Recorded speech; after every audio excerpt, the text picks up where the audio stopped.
the platforms that are really excelling are the platforms that can be very complicated behind the scenes, but are very simple for the stakeholders that need to engage them. So they're simple for the user, but also that simplicity for the teams who are using it and collaborating with it and adapting it and innovating it and making it work for their business. I think that's almost as important, and perhaps it hasn't been before.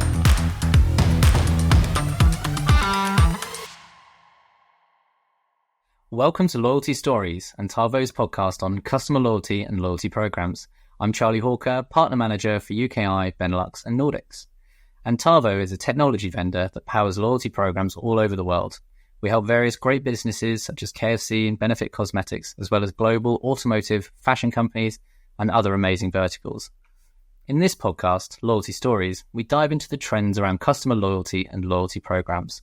We talk with industry experts around the world, pick their brain to learn what's next for loyalty. Today's guest is Charlie Hills from Mando Connect. Hi, Charlie. How are you doing? I'm very well. Thank you for having me. Of course. For the audience, would you mind introducing both yourself, your role, and the company you work for? Of course. Hello, everyone. Delighted to be here. My name's Charlie Hills. I'm the Chief Strategy Officer of Mando Connect, and we are WPP's loyalty specialist partnerships and reward agency. And we believe that when brands and loyalty programs work together, they can achieve more for less.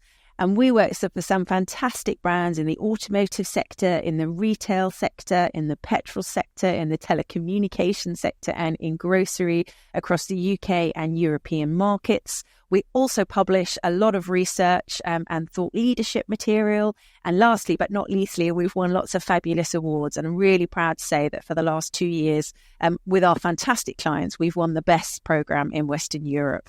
2 years in a row at the International Loyalty Awards. So delighted to be here today and hopefully got lots of stuff to share. Well, thank you very much for that intro. That was fantastic. Really looking forward to kind of diving into hopefully many of those areas.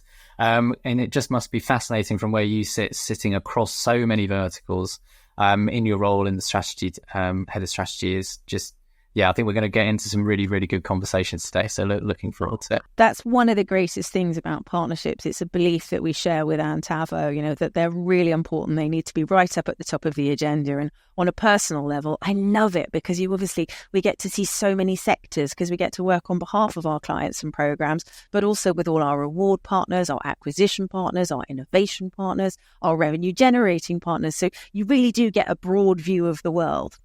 Yeah, excellent.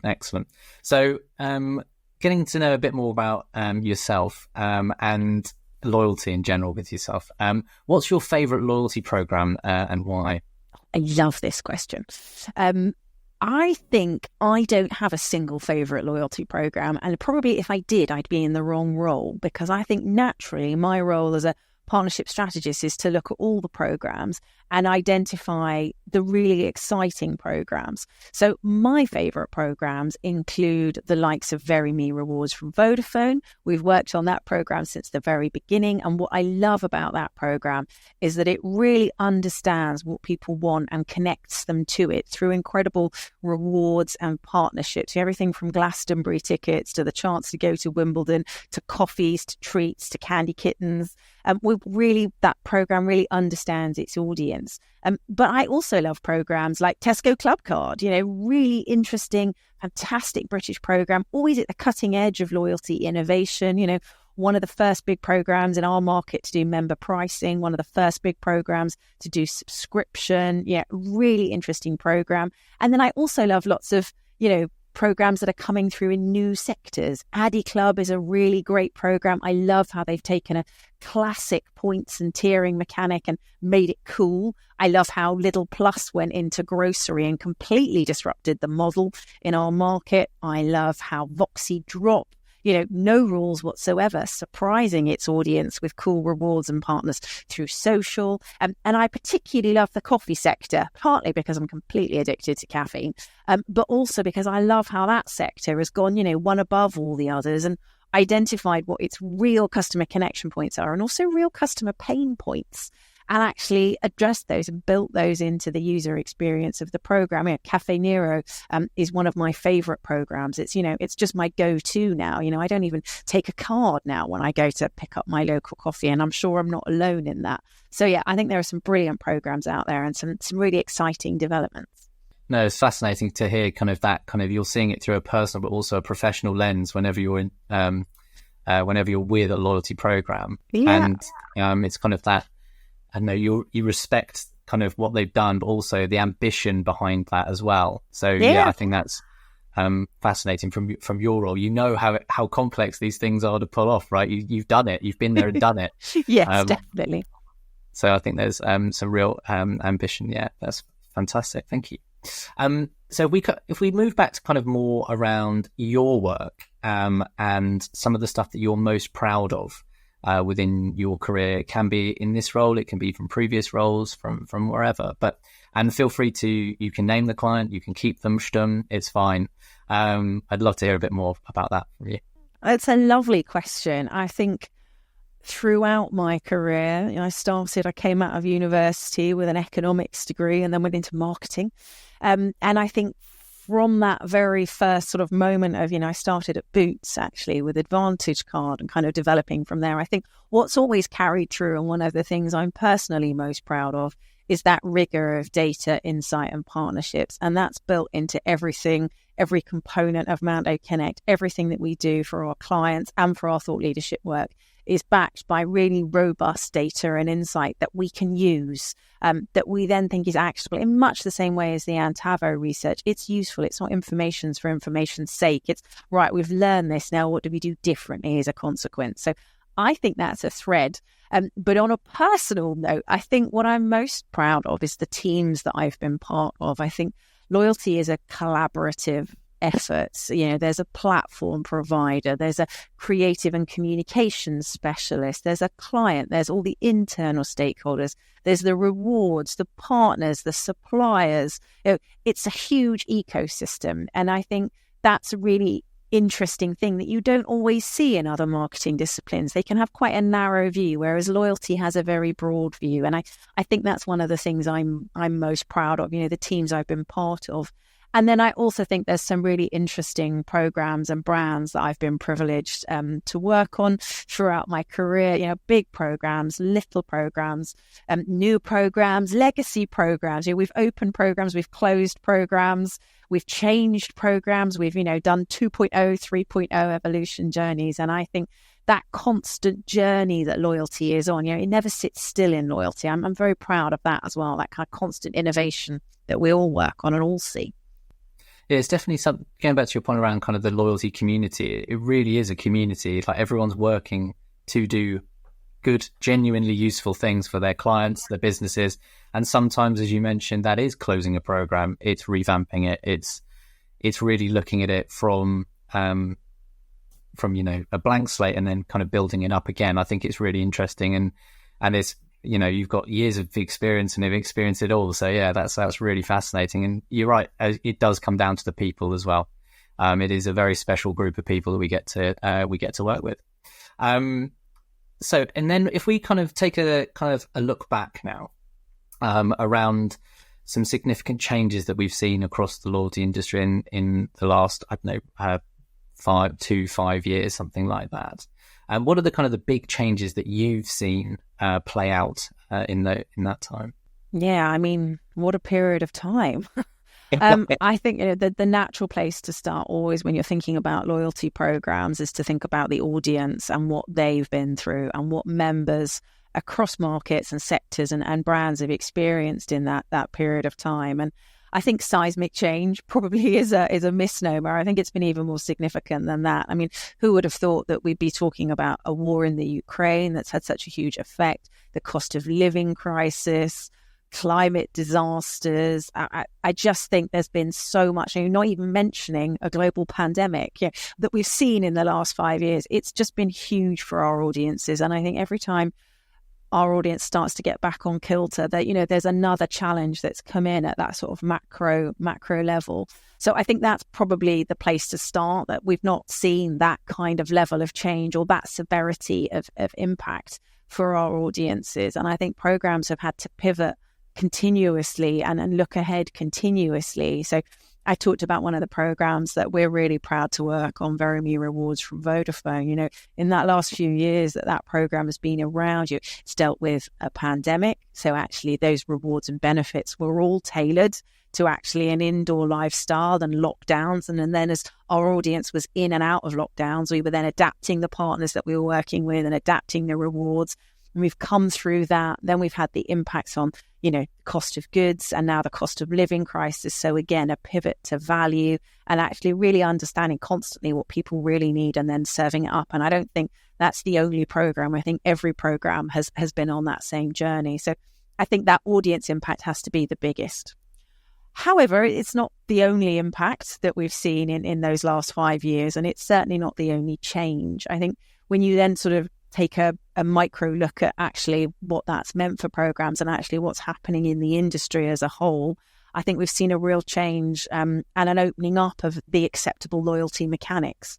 So 5 years ago, points really dominated. Whenever you were thinking about launching a new program or you were looking at the biggest programs, they were by and large points-based programs.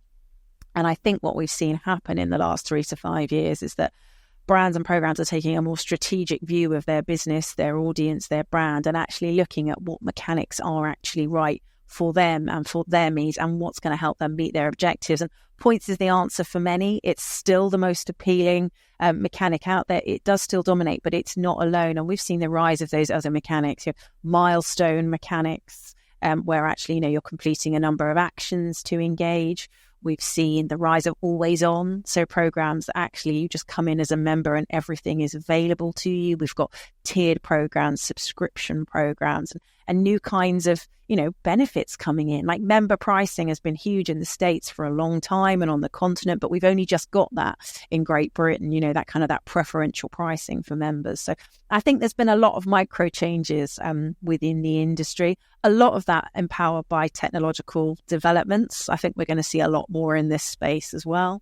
And then I think lastly, a topic that I talk a lot about and I actually teach for the Loyalty Academy is about sustainability and actually the rise of the importance of the consideration of corporate social responsibility in loyalty programs. So again, 5 years ago, there were some programs in this space, largely donate your points to charity was kind of the default model. But what we've seen a huge amount of innovation in this space in the last sort of 3 to 5 years. So we looked at research in 2022 and we'll be looking at it again to see actually what programs can do in this space to be genuinely more sustainable, will have a better impact on society.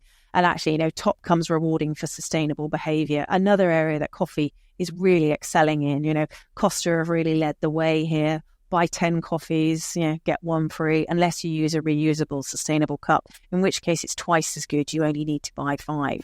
So a really interesting kind of development. So those are some of the big ones, but, that's not an exhaustive list. It's been a very tumultuous, exciting and challenging few years. Yeah, and it's interesting. Like everything that you've mentioned around the changes have been positive changes. There's not kind of no steps back in loyalty. It's all positive innovation in the face of adversity stuff. So it's really positive for not just the brands that are running the programs, but for the end customer and the user of those loyalty programs. So yeah, no, really, really interesting. And then I'm going to get you to get your crystal ball out now and think around. I'm going to push you for 2 trends that you think are coming down the track in the next, 12 to 18 months. You may have hinted at a couple already. Yeah, I mean, it's a really tough question, isn't it? What's going to predict? And I think if the last 5 years has taught us anything, it's that actually you need to think about all possibilities. Again, we never had a strategy in place for what happens if there's a global pandemic and everybody gets locked in their houses. And yet that happened. So it's not so much a trend as just a recognition that there are big changes all the time that nobody can predict. I think closely linked to that, I'd be remiss not to talk about the rise of artificial intelligence. I think we've been testing it. We've been developing it as an industry. We've been practicing with it significantly on lots of programs. We've seen some really advanced use in terms of personalization of rewards and benefits and communications. We've seen some really interesting things in customer service applications and actually, direct kind of consumer engagement as a result of the loyalty program.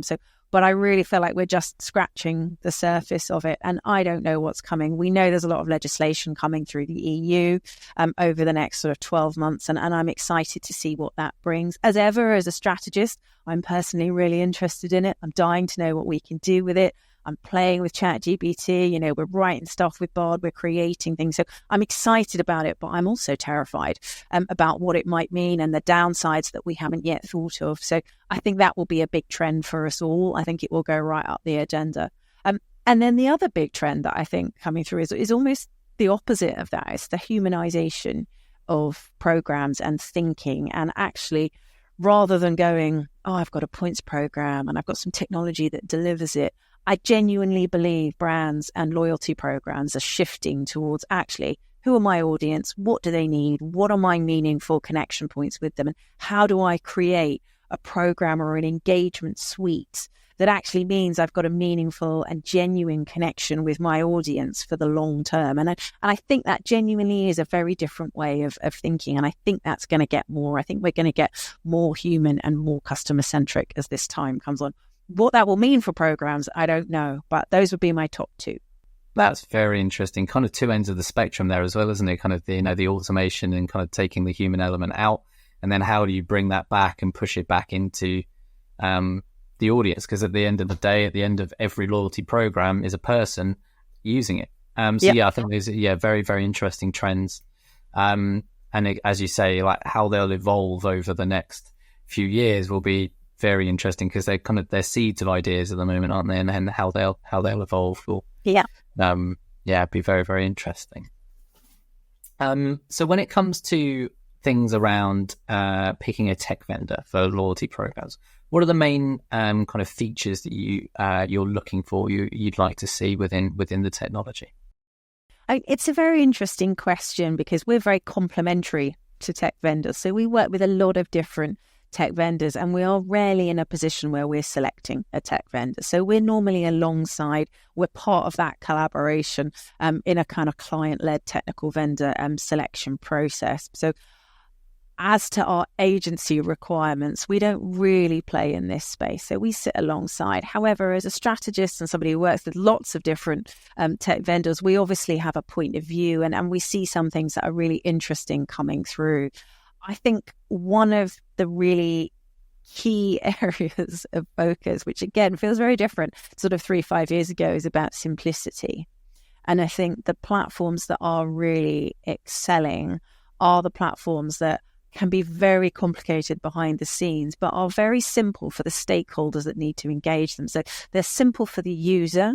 They address pain points, they create opportunities, that seamless UX that we were talking about in the coffee sector, still probably way ahead of other sectors in terms of how that actually delivers for the business. So I think that simplicity with the consumer, but also that simplicity for the teams who are using it and collaborating with it and adapting it and innovating it and making it work for their business. I think that's almost as important.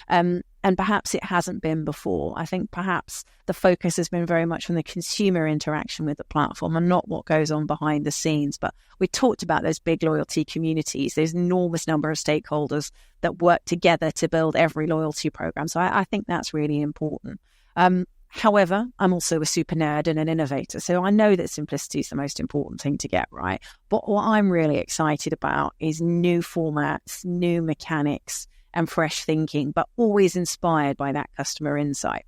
So I think it will be really cool to look at programs that can go, right, what does your brand need? What does your audience need? What does your business need? And then very quickly create something. And I think that's inevitably where it has to go, rather than here is a suite of generic options that you can sort of tick and play with. I think actually that core thought at the beginning needs to be designing with the consumer, the brand and the insight in mind, and probably from a suite of pre-developed technologies, but it's got to have that audience first, brand first approach. Yeah, no, very interesting. Yeah, completely agree. I think the simplicity of if a loyalty team can't use your technology and then implement it themselves, then you end up having to, from a tech vendor's point of view, you end up having to overservice those clients, and it's not right for everyone, right? And then suddenly it's not used. So, and I think the best technology is the one that's used regularly and loved by the end users, right? So that simplicity angle is I'm all for and all behind. So yeah. Thank you very much. That's a wrap to the questions, actually. So Great. Thank you very much for being here. Thank you for having me. I really enjoyed that. And that was fascinating bits of insight from yourself. And just, I think the big bit for me was when you kind of reiterated around like the people that you get to work with as being some of the proudest bit, and just that community within the loyalty space is something that we need to protect as well as enjoy whilst we're working in it. So yeah, thanks for bringing that up. Wherever you listen to us, be that a podcast platform, YouTube or LinkedIn, please like and subscribe to the channel. That way you'll get notified around our next episode. Please visit antavo.com to discover your next loyalty software. Antavo is a next-gen loyalty program technology vendor used by global companies like KFC, Benefit Cosmetics, and other global brands. Also, please check out Mando Connect and Charlie. And thanks very much for listening, and we'll catch you next time.